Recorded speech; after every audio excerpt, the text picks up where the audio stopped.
Okay, guys, I don't know which take this is, but apparently a lot has happened, and I'm fine now. I mean, I was off base, like way off base, considering last year and everything that has happened, like for several months. But I'm a lot better. It's just a general update. But apparently a lot has happened in the spiritual realm that then meets the eye.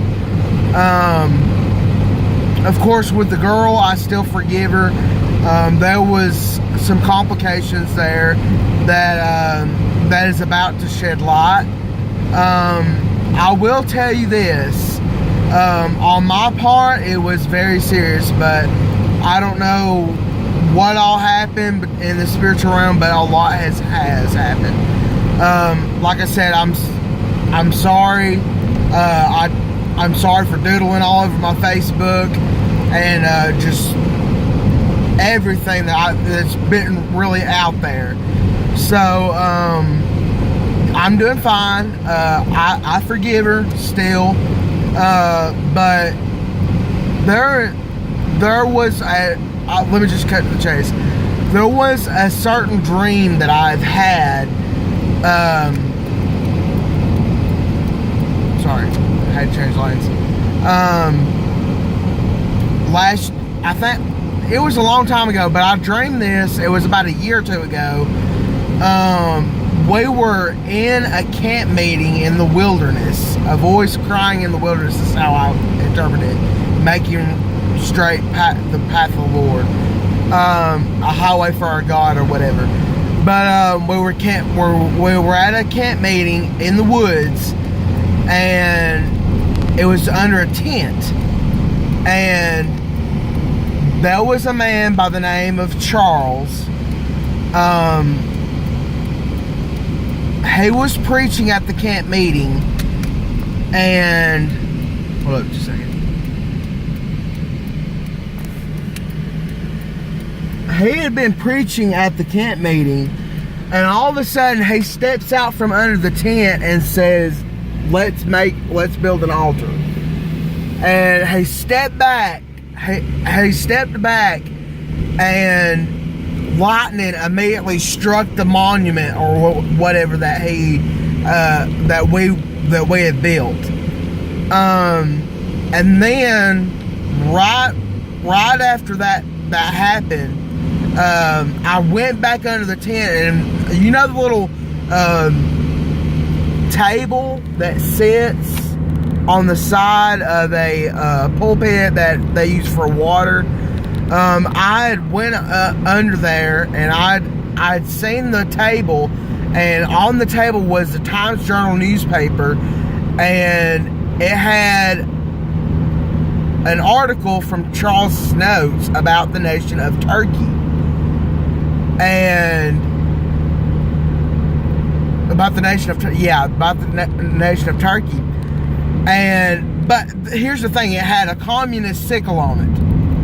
Now there has been a lot that's happening today in today's time with Turkey and Russia. That's a whole different space we could go into in and of itself. But just this last Wednesday, the dream has been fulfilled.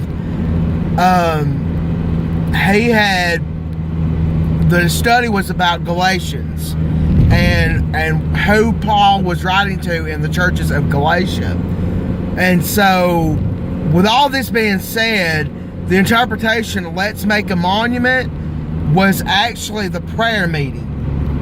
Now, we have a 24-hour prayer meeting held at my church. So that's like a whole big shabim and shebang. And I personally, now it might be off key, but I personally believe it marks the Sand Mountain revival that should happen this year. Do I believe that prophecies can be delayed? Yes. For certain reasons, but God had spoke to me years ago in 2016 and said, no matter how many detours you face, Kaylin, I'm still an on-time God. So, yes, I'm talking with somebody. We went to school together is the only thing that I can mention. And yes, it's very hot outside, as you can see. I'm exhausted. But that's just an update. Guys, be praying. Be praying. I need some linemen and intercessors to block for me. So, like I said, just keep praying. Watch and pray is what Jesus instructed. And to end this, there's a book that I strongly recommend. Can You Not Tarry 1 Hour by Larry Lee. Well, that's all, guys. Yes, I'm talking with somebody, but we'll see who she is, if she's real material. So, check it out. Peace.